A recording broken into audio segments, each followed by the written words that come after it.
Il existe un document que l'Église catholique tenta détruire pendant 3 siècles. À l'intérieur, Baruch Spinoza accomplit l'impensable.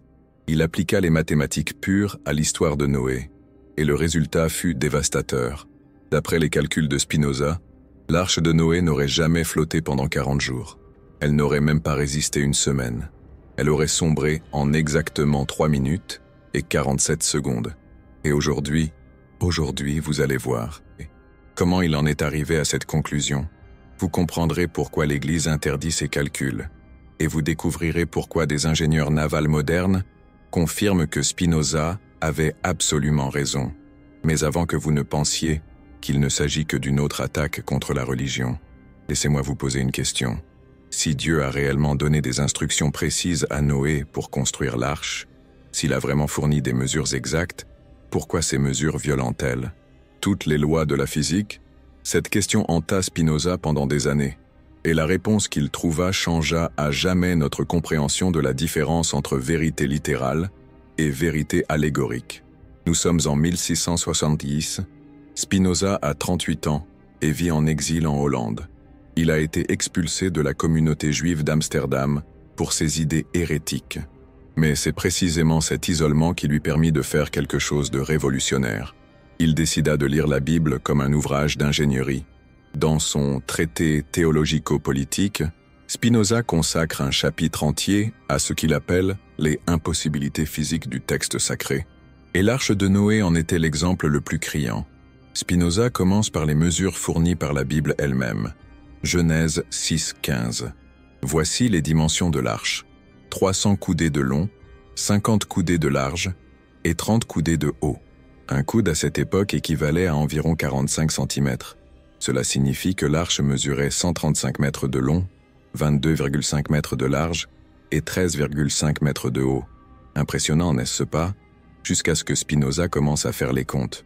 Premièrement, il calcula le volume total. 135 ar 22,5 ar 13,5, 41,06 mètres cubes. Cela semble beaucoup d'espace, jusqu'à ce que vous réalisiez ce qui devait y être contenu. Selon Genèse 7.2, Noé devait emmener 7 paires de tous les animaux purs et une paire de tous les animaux impurs. Spinoza établit une liste méticuleuse de tous les animaux connus à son époque. Et lorsqu'il fit le total, le résultat fut terrifiant. Seuls les éléphants, 2 spécimens, pèseraient environ 12 tonnes. Les rhinocéros, 6 tonnes de plus. Les hippopotames, 8 tonnes supplémentaires. Et ce n'était que le commencement. Spinoza catalogua 847 espèces de mammifères terrestres connues à l'époque. Il multiplia par 2, mâles et femelles. Pour les animaux purs, il multiplia par 14. Le poids total des animaux, 2847 tonnes. Mais attendez, il ne s'agit que du poids des animaux vivants. Voici maintenant la partie qui empêcha Spinoza de dormir pendant des semaines. Ces animaux devaient manger. Pendant 40 jours, un éléphant adulte mange 150 kg de nourriture par jour. En 40 jours, chaque éléphant consommerait 6 tonnes de nourriture. 2 éléphants, 12 tonnes. Spinoza fit le calcul pour tous les animaux. Le résultat, 8234 tonnes supplémentaires de nourriture. Mais ce n'est pas tout. Les animaux devaient aussi boire de l'eau et produire des déchets qui devaient être stockés ou évacués. Au total, selon les calculs de Spinoza, l'arche devait transporter 11 081 tonnes. Voici maintenant la partie qui détruit complètement le récit biblique. Spinoza étudia les matériaux de construction disponibles à l'époque de Noé. La Bible mentionne le bois de gopher. Les spécialistes modernes pensent qu'il s'agit de cyprès ou de cèdre. La densité moyenne du bois de cyprès sec est de 0,51 g par centimètre cube. Cela signifie qu'un mètre cube pèse 510 kg. Pour construire un navire de 41 006 mètres cubes avec des murs de 30 cm d'épaisseur, Noé aurait besoin d'environ 8 200 mètres cubes de bois. Poids de la structure de l'arche, 4 182 tonnes. Total, 4 182 tonnes. Structure, plus 11 181 tonnes. Charge, 15 263 tonnes. Et voici le problème dévastateur que Spinoza découvrit. Un navire en bois de ces dimensions ne déplace que 9 200 tonnes d'eau. Cela signifie qu'il peut transporter au maximum 9 200 tonnes avant de couler. L'arche de Noé pèserait 15 163 tonnes. Elle tenterait de déplacer 6163 tonnes de plus que ce qui est physiquement possible. Le résultat? Un naufrage immédiat. Mais Spinoza alla plus loin. Il calcula exactement combien de temps il faudrait pour couler. Un navire en bois surchargé de 6063 tonnes coulerait à une vitesse de 1,7 mètres par seconde. Avec une hauteur de 13,5 mètres, il faudrait exactement 3 minutes et 47 secondes pour être complètement submergé, pas même le temps pour Noé de lâcher une colombe. Mais vous vous dites peut-être que les animaux étaient plus petits à l'époque, peut-être que les espèces étaient différentes. Spinoza y a pensé aussi. Il a refait les calculs en ne considérant que les animaux spécifiquement mentionnés dans la Bible. Seuls les animaux qui existaient au Moyen-Orient de l'époque. Même ainsi, le poids total restait impossible. Ensuite, il essaya une approche différente. Et si les deux de chaque espèce n'étaient que des petits, des jeunes animaux qui pèseraient moins? Toujours impossible. Et s'il ne s'agissait que d'animaux domestiques, seuls ceux que Noé connaissait personnellement? Impossible. Peu importait comment Spinoza ajustait les chiffres, peu importaient les hypothèses généreuses qu'il faisait, les mathématiques étaient implacables. L'arche de Noé, telle que décrite dans la Bible, violait les lois fondamentales de la physique. Mais Spinoza découvrit quelque chose d'encore plus intéressant. Lorsqu'il étudia les textes originaux en hébreu, il trouva des preuves que les auteurs bibliques eux-mêmes savaient que l'histoire était impossible. Le mot hébreu utilisé pour arche est Théba. C'est le même mot utilisé pour décrire le panier dans lequel Moïse a été placé dans le fleuve Nil. Un panier qui pouvait contenir un bébé. Spinoza réalisa que le texte original établissait un lien symbolique. Les deux Théba représentaient le salut par l'eau. Les deux concernaient la préservation de la vie au milieu de la destruction. Mais aucune ne concernait l'ingénierie navale. Cela conduisit Spinoza à une conclusion révolutionnaire. L'histoire de l'arche n'était pas une leçon d'architecture, c'était une leçon de moralité. Il ne s'agissait pas de construire un bateau, il s'agissait de construire une société juste. Mais l'Église ne voulait pas entendre cela.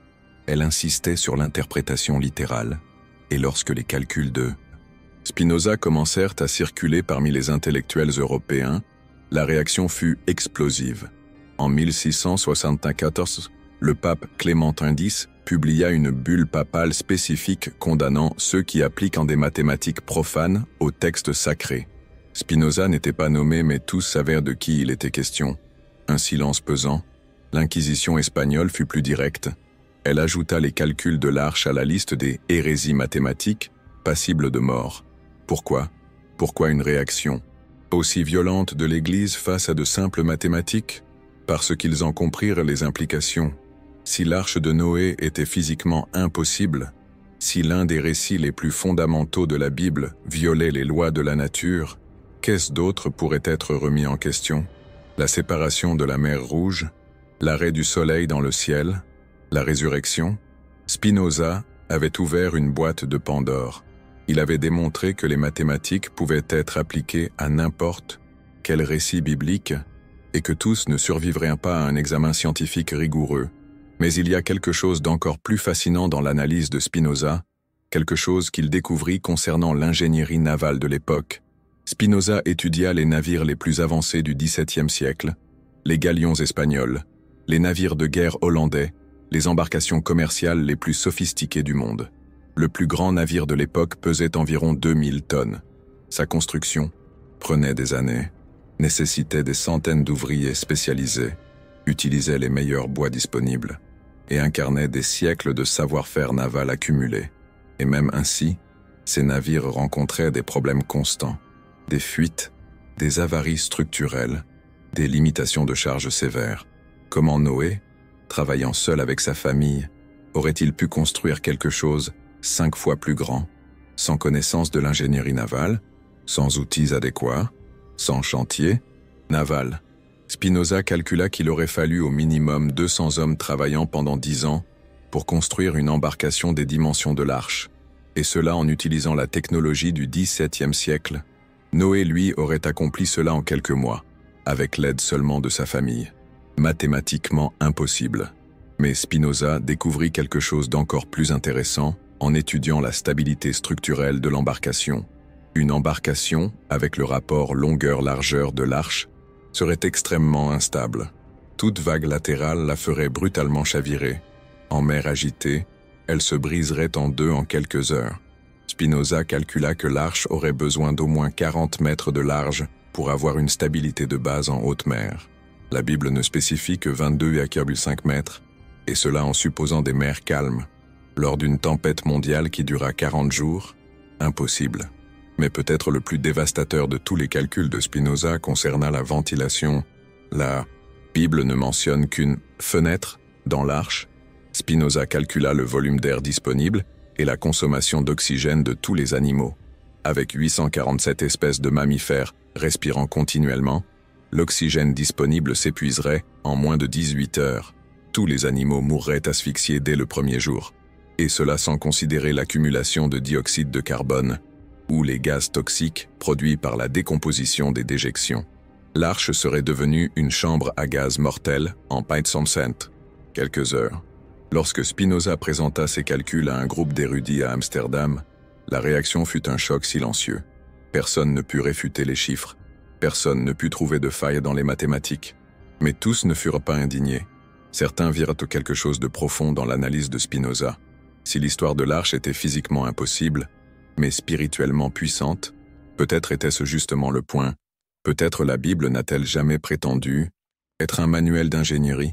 Peut-être a-t-elle toujours été un manuel de sens. Et peut-être comprendre cela est-il plus important que de croire littéralement chaque mot. Mais il y a quelque chose d'encore plus profond que Spinoza découvrit. Quelque chose qui relie ses calculs à des questions fondamentales sur la vérité, la foi et la raison. Spinoza réalisa que lorsqu'on applique les mathématiques à des récits mythiques, on ne détruit pas la religion, on la purifie, on sépare la vérité littérale de la vérité symbolique, la vérité historique de la vérité spirituelle, la vérité scientifique de la vérité morale. Et toutes sont valides, toutes ont leur place, mais ce sont des choses différentes. Les mathématiques peuvent prouver que l'arche était physiquement impossible. Mais elles ne peuvent pas prouver que le message de l'arche est moralement invalide.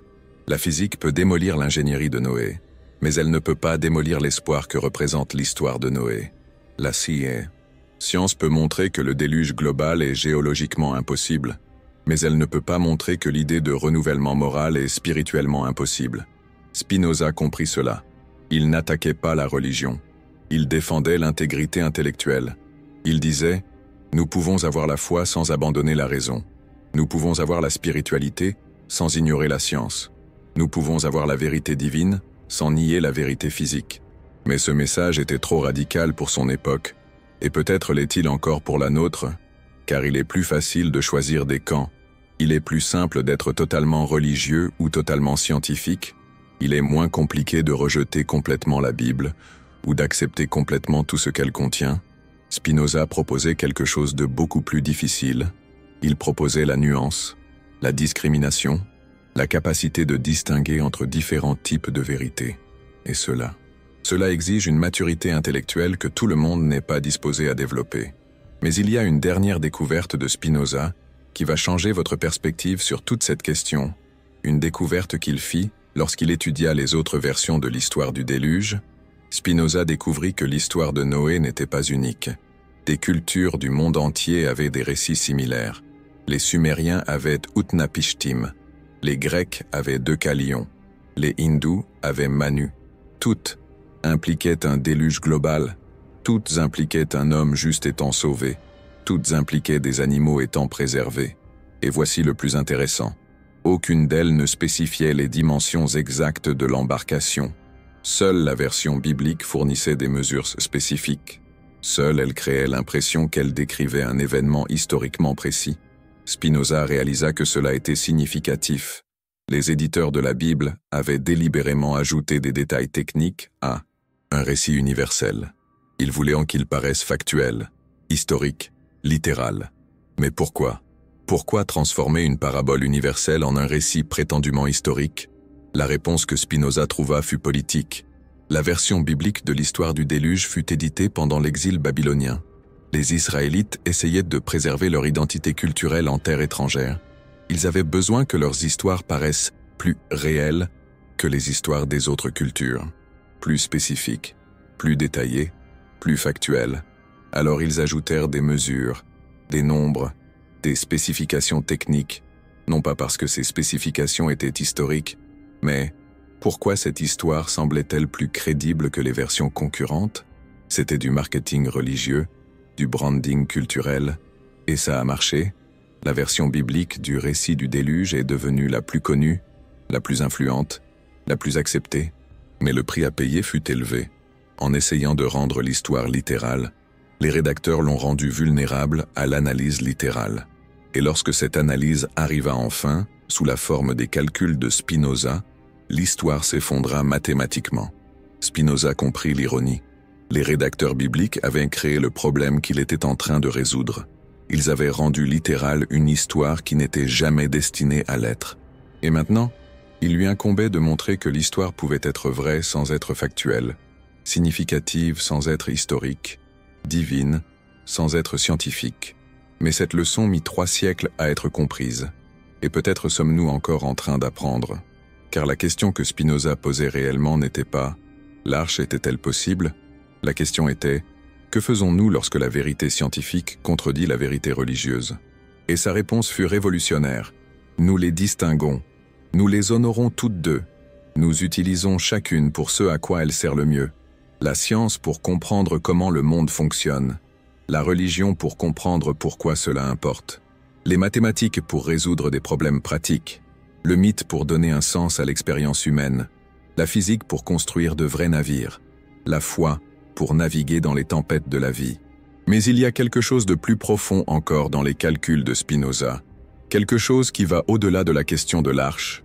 Spinoza découvrit que lorsque vous appliquez une rigueur intellectuelle à n'importe quel récit, religieux, politique, culturel, vous découvrez des couches de signification qui n'étaient pas visibles auparavant. Vous découvrez les motivations des auteurs, les pressions politiques de leur époque, les besoins psychologiques que le récit essayait de satisfaire, et cela ne diminue pas le récit, cela l'enrichit, parce que maintenant, vous comprenez non seulement ce que l'histoire dit, vous comprenez pourquoi elle a été racontée, à qui elle a été racontée, quels besoins humains elle essayait de satisfaire, et cela, c'est un savoir réel, un savoir que vous pouvez utiliser pour comprendre d'autres récits, d'autres cultures, d'autres époques. Spinoza ne se contentait pas de calculer si l'arche pouvait flotter, il développait des outils pour naviguer entre le fait et la signification dans n'importe quel contexte. Et ces outils sont plus pertinents aujourd'hui que jamais, parce que nous vivons à une époque où les récits sont en constante compétition, où différentes versions de la vérité sont présentées comme des faits, où il est de plus en plus difficile de distinguer ce qui s'est passé de ce que nous aurions aimé qu'il se soit passé. Les calculs de Spinoza sur l'arche nous apprennent une compétence fondamentale. Comment appliquer la pensée critique sans perdre la capacité d'admiration? Comment être scientifiquement rigoureux sans être spirituellement stérile?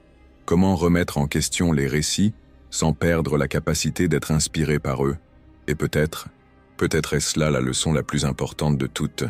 L'arche de Noé n'a peut-être pas été physiquement possible, mais la capacité humaine à imaginer le renouveau, l'espoir et un nouveau départ, celle-là n'est pas seulement possible, elle est essentielle. Et cette capacité n'a pas besoin de mathématiques pour être validée. Elle n'a pas besoin de réussir des tests d'ingénierie. Elle n'a pas besoin d'obéir aux lois de la physique. Elle a seulement besoin de toucher le cœur humain et d'aider les gens à trouver un sens au milieu du chaos. Spinoza a compris cela. Ses calculs n'étaient pas une attaque contre la foi. C'était une invitation à la maturité, une invitation à grandir au-delà du besoin que tout soit littéral pour être significatif. Une invitation à trouver Dieu dans la vérité, qu'elle soit scientifique ou poétique. Et peut-être est-ce cela que l'arche a toujours représenté. Non pas un navire littéral naviguant sur des eaux littérales, mais la capacité humaine à trouver l'espoir au milieu de la tempête, à préserver ce qui est précieux lorsque tout autour est en train d'être détruit, à imaginer un avenir meilleur même lorsque le présent semble impossible. Et cela n'a pas besoin de flotter pour être vrai, cela a seulement besoin de nous maintenir à flot lorsque tout le reste est en train de couler. Et d'après les calculs de Spinoza, d'après les calculs de la mathématique du cœur humain, cela fonctionne parfaitement. Il y a plus de 3000 ans, et cela fonctionnera encore pendant 3000 ans, parce que certaines vérités transcendent la physique, Et le besoin humain d'espoir en fait partie. Mais attendez, avant que vous ne pensiez que ce n'est qu'une discussion philosophique abstraite, permettez-moi de vous montrer comment des ingénieurs modernes ont confirmé chaque calcul de Spinoza, et comment ces découvertes sont devenues encore plus dévastatrices avec la technologie du XXIe siècle. En 1961, 300 ans après Spinoza, un ingénieur naval nommé Robert Moore fut engagé par l'université de Cambridge pour faire quelque chose d'inédit, utiliser des ordinateurs pour tester la viabilité de l'arche de Noé. Moore n'était pas religieux, il n'était pas athée. Il était simplement un scientifique curieux qui voulait appliquer l'ingénierie moderne à un problème ancien. Et lorsqu'il a entré les spécifications bibliques dans le premier simulateur naval informatisé de l'histoire, le résultat fut exactement ce que Spinoza avait prédit. Coulement en moins de 4 minutes. Mais Moore est allé plus loin. Il a utilisé une technologie dont Spinoza n'a jamais rêvé. Analyse des contraintes informatisées, simulation d'ondes en 3D, calcul de répartition des poids par algorithme. Et il a découvert que Spinoza avait été trop généreux. Moore a calculé que l'arche se briserait structurellement avant même de couler. Les forces exercées par le poids inégal des animaux créeraient des points de tension que le bois ne pourrait pas supporter. Tant jusqu'à l'effondrement structurel, 1 minute et 17 secondes. L'arche n'aurait même pas le temps de couler. Elle se briserait simplement au moment où elle serait mise à l'eau. Mais il existe des détails encore plus dévastateurs que Moore a découverts. Des détails que Spinoza ne pouvait pas calculer sans la technologie moderne. Le centre de gravité de l'arche chargée se situerait à 2,3 mètres au-dessus de la ligne de flottaison idéale. Cela signifie que tout mouvement latéral ferait rouler violemment l'embarcation et la ferait chavirer. En termes techniques, l'arche aurait une stabilité initiale négative. Elle serait physiquement incapable de rester droite sur l'eau. Moore a testé différentes configurations. Et si les animaux les plus gros étaient replacés en bas? Et si le poids était redistribué? Et si l'arche avait des compartiments internes pour l'équilibrage? Rien ne fonctionnait. Les lois de la physique sont implacables. Mais il y a quelque chose d'encore plus intéressant dans la recherche de Moore. Il a découvert que ces découvertes n'étaient pas bien accueillies dans certains cercles. Lorsqu'il a tenté de publier ses résultats dans la revue Naval Engineering, l'éditeur a refusé l'article. Non pas pour des problèmes méthodologiques, mais par sensibilité religieuse. Lorsqu'il présenta ces données lors d'une conférence d'ingénierie, la moitié de l'assistance quitta la salle. Lorsqu'une université chrétienne invita Moore à un débat, l'invitation fut annulée à la dernière minute. La science avait confirmé Spinoza, mais la société n'était pas encore prête à accepter les implications. Et cela nous amène à une question fondamentale. Pourquoi est-il si difficile d'accepter que certaines histoires bibliques sont physiquement impossibles?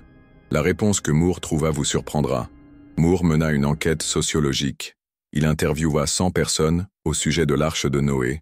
La moitié étaient des ingénieurs, l'autre moitié des personnes ordinaires. Et il découvrit quelque chose de fascinant. Les gens ne rejetaient pas les mathématiques, ils rejetaient les implications des mathématiques. Si l'arche était impossible, qu'est-ce d'autre pourrait être impossible? Si une histoire fondamentale de la Bible violait les lois de la physique, comment faire confiance à une autre? C'était la peur de l'effet domino.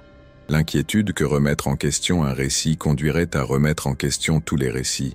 Mais Moore réalisa que cette peur était basée sur une fausse prémisse.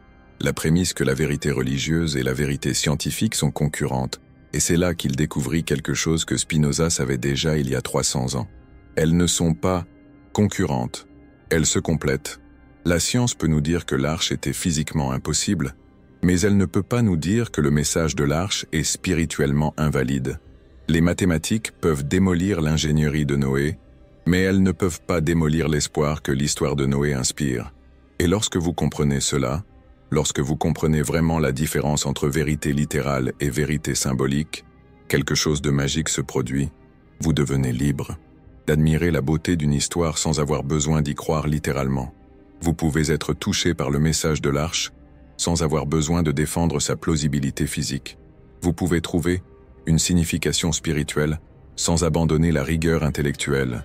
Mais il y a quelque chose de plus profond encore que Moore a découvert, quelque chose qui relie les calculs de l'arche à des questions modernes sur la vérité et la désinformation. Moore réalisa que sa méthodologie, appliquer une analyse scientifique rigoureuse à des récits largement acceptés, pouvait être utilisé pour n'importe quelle affirmation. Fausses nouvelles, théorie du complot, propagande politique, marketing trompeur, toutes sont vulnérables au même type d'examen minutieux qu'il a appliqué à l'Arche, et cela nous enseigne une compétence fondamentale pour le XXIe siècle. Comment distinguer ce qui est factuel de ce qui n'est que convaincant? Parce que nous vivons à une époque où les récits se disputent constamment notre attention, où toute personne ayant un ordinateur peut créer une histoire qui semble crédible, où il est de plus en plus difficile de séparer les faits de la fiction. Les calculs de Spinoza sur l'Arche nous donnent un modèle pour naviguer dans cette complexité. Premièrement, examiner les spécifications. Si quelqu'un fait une affirmation spécifique, vérifiez si les chiffres ont du sens. Deuxièmement, considérez les limitations. Tout récit se déroule dans des limites physiques, technologiques, économiques. Ces limites ont-elles été respectées? Troisièmement, recherchez une confirmation indépendante. D'autres sources parviennent-elles aux mêmes conclusions en utilisant des méthodes différentes? Quatrièmement, remettez en question les motivations. Qui raconte l'histoire? Quels intérêts ont-ils à ce que vous y croyez? Cinquièmement, distinguez les types de vérité. L'histoire peut-elle être symboliquement vraie sans être littéralement factuelle? Cette méthodologie ne s'applique pas seulement aux textes anciens, elle s'applique à tout récit que vous rencontrez aujourd'hui. Cette nouvelle virale sur les réseaux sociaux, appliquez les calculs de Spinoza. Les chiffres ont-ils un sens? Les limitations ont-elles été prises en compte? Cette théorie du complot, qui semble convaincante, utilisez la méthodologie de Moore. Existe-t-il une confirmation indépendante? Les motivations ont-elles été remises en question? Ce produit qui promet des résultats miraculeux, pensez comme un ingénieur naval. Les spécifications sont-elles physiquement possibles? Mais il y a quelque chose d'encore plus révolutionnaire dans les travaux de Spinoza et de Moore, quelque chose qui peut changer fondamentalement la façon dont vous voyez l'autorité intellectuelle. Spinoza et Moore étaient tous deux considérés comme des outsiders. Spinoza fut expulsé de sa communauté religieuse. Moore était considéré comme problématique par ses collègues. Mais ce sont précisément ces positions marginales qui leur ont permis de faire des découvertes que les initiés n'auraient jamais faites. Parce que les initiés ont beaucoup à perdre à remettre en question les récits établis. Ils dépendent de ces récits pour leur position, leur prestige, leurs moyens de subsistance.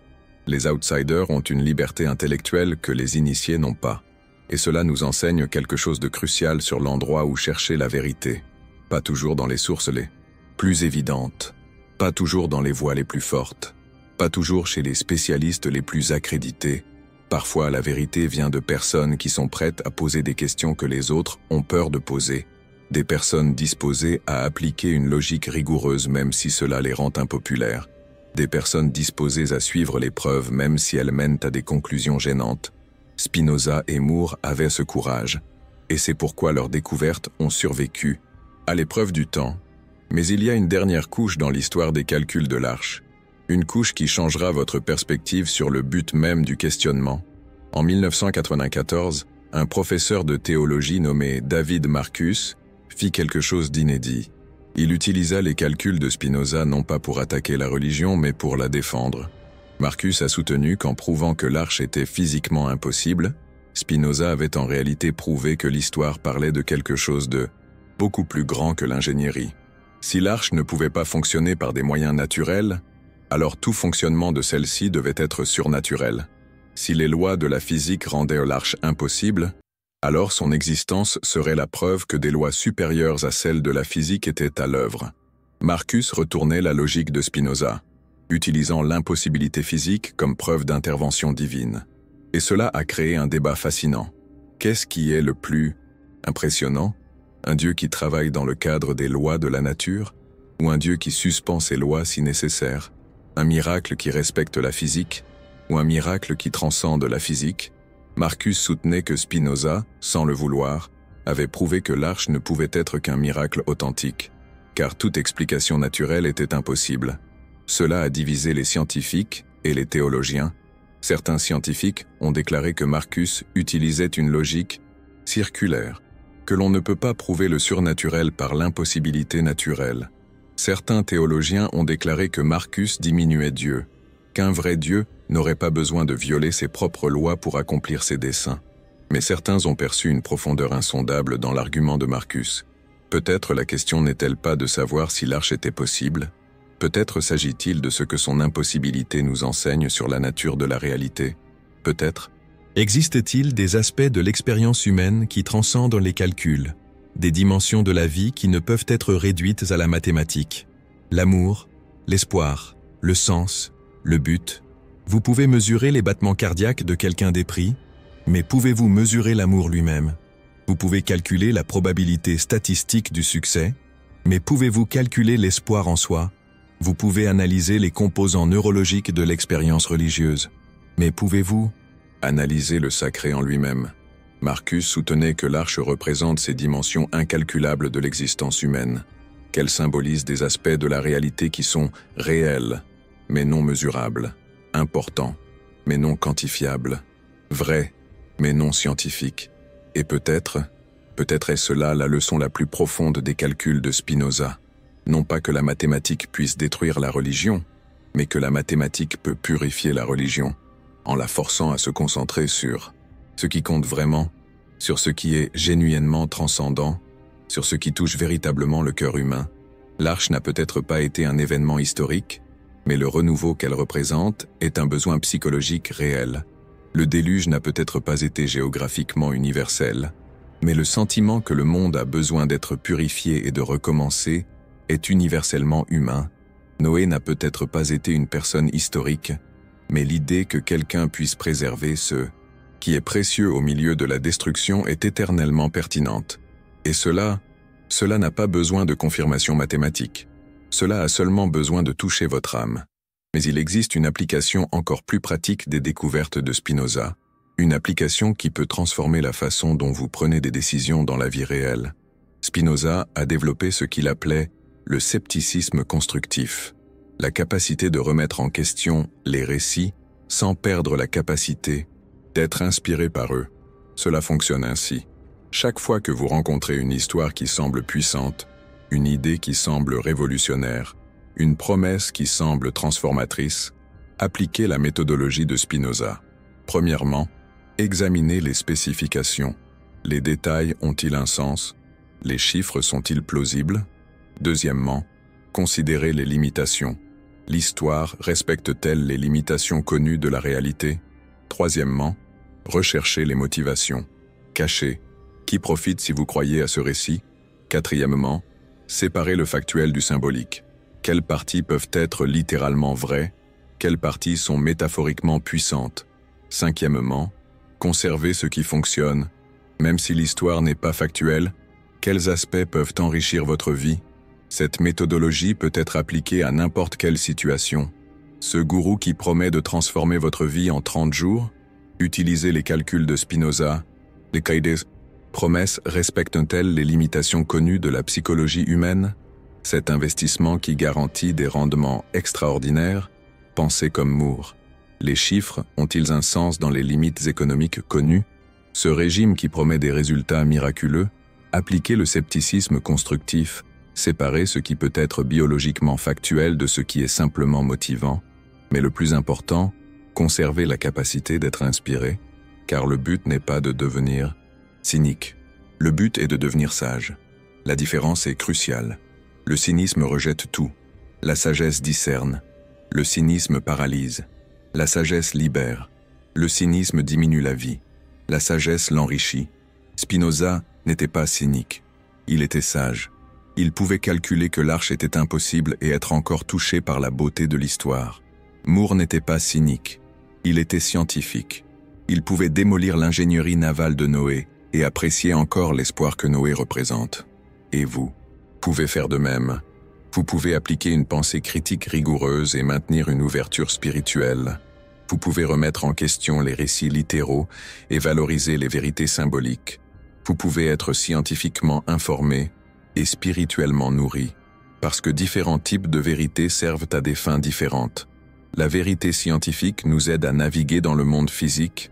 La vérité symbolique nous aide à naviguer dans le monde intérieur. La vérité factuelle nous informe sur ce qui s'est passé. La vérité mythique nous inspire sur ce qui est possible. La vérité mathématique nous donne de la précision. La vérité poétique nous donne du sens. Et une vie pleine a besoin de toutes ces vérités. Spinoza l'a compris il y a 350 ans. Ses calculs sur l'arche n'étaient pas une attaque contre la spiritualité. C'était une invitation à la maturité, une invitation à grandir au-delà du besoin que tout soit littéral pour être significatif. Une invitation à trouver le sacré dans la vérité, qu'elle soit scientifique ou poétique. Une invitation à construire sa foi sur des fondations solides, non sur du sable mouvant factuel. Et peut-être est-ce là le véritable miracle de l'arche. Non pas qu'elle ait flotté physiquement, mais qu'elle continue à flotter spirituellement, 3000 ans plus tard, à travers toutes les tempêtes intellectuelles, survivant à tous les calculs mathématiques, non pas parce qu'elle est physiquement plausible, mais parce qu'elle est humainement nécessaire. La nécessité d'imaginer le renouveau, de visualiser les recommencements, de croire qu'il est possible de préserver ce qui est précieux, même lorsque tout autour est détruit. Et cette nécessité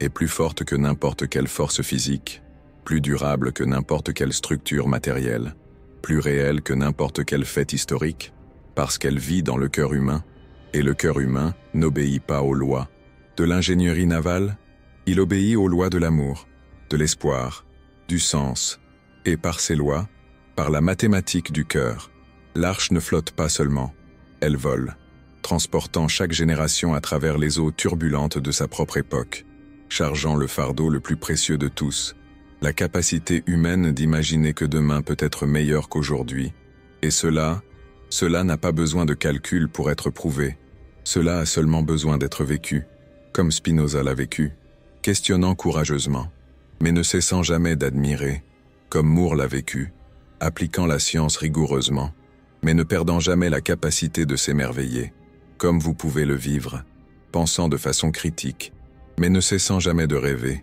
car au final, la vérité la plus importante sur l'arche n'est pas de savoir si elle pouvait transporter 2 de chaque animal, c'est de savoir si elle peut transporter 2 aspects de chaque personne, le sceptique et le croyant, le scientifique et le poète, le questionneur et l'admirateur, et par les calculs de Spinoza, par les calculs de la mathématique du cœur humain. Cette charge n'est pas seulement possible, elle est essentielle. Pour naviguer dans les eaux complexes du XXIe siècle, où vérité et récit se confondent constamment, où faits et significations doivent être soigneusement distingués, où la capacité à penser critiquement et à sentir profondément n'est pas un luxe, mais une nécessité de survie.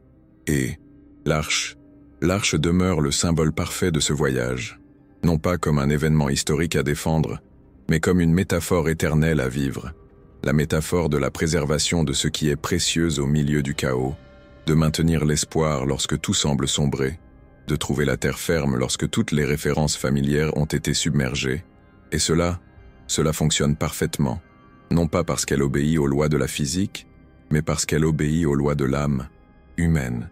Et ces lois sont éternelles, immuables, inébranlables, et par elles, par la mathématique de l'espoir humain, l'arche navigue à jamais, transportant chacun de nous à travers les tempêtes de notre propre époque, vers une terre promise qui n'est pas un lieu géographique, mais un état d'être, où science et spiritualité se rencontrent, où raison et foi s'embrassent, où questionner et admirer deviennent une seule et même chose.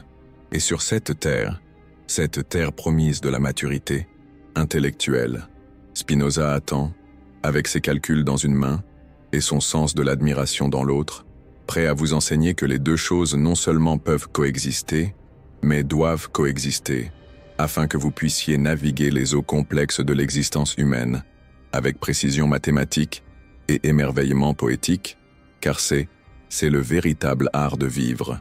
Et l'arche de Noé, aussi impossible soit-elle physiquement, demeure le meilleur professeur de cet art, il y a plus de 3000 ans, et elle le restera pour 3000 autres, parce que certaines leçons transcendent la physique, et le besoin humain d'espoir est éternel. La Genèse racontée par Spinoza, un récit qui dépasse les simples lectures littérales pour nous plonger dans un questionnement philosophique profond. L'impossible taille de l'arche, selon les descriptions bibliques, nous interroge sur la vérité allégorique de ce récit, un récit qui résonne avec les préoccupations de la raison et de la foi propres à la pensée française, De Descartes à Pascal, la confrontation avec le pape Clément X, symbole de l'autorité religieuse, illustre le conflit entre la science naissante et l'institution. Un dialogue entre l'ingéniosité des ingénieurs navals modernes et l'interprétation métaphorique de la Genèse, en coude ou en bois de cèdre. Une invitation à une réflexion contemporaine sur la capacité humaine à faire face à l'adversité, la foi comme outil de survie, une vision spinoziste de la relation entre la vérité littérale et la vérité symbolique. Un voyage spirituel qui nous mène jusqu'aux limites de la compréhension humaine. Un questionnement sur la nature de la vérité elle-même, une vérité à la fois littérale et symbolique, une exploration de la raison et de la foi, de la science et de la spiritualité, une invitation à la réflexion, à la contemplation, une invitation à naviguer les eaux tumultueuses de l'existence, à la recherche d'une terre promise intérieure, la terre promise de Spinoza.